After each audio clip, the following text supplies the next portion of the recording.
Atudda mabega. Awo. Ndako. Ejja ekusika gy'olidde. Yese tusikale tuzze.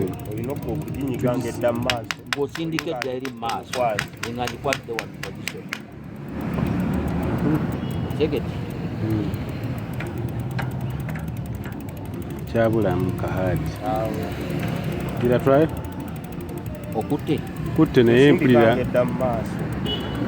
Genda try.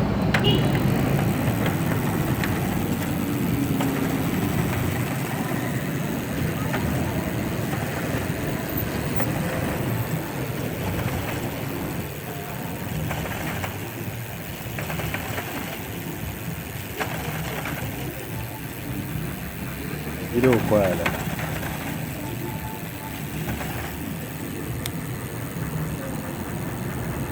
Igakwale. Kati awo tegubaako.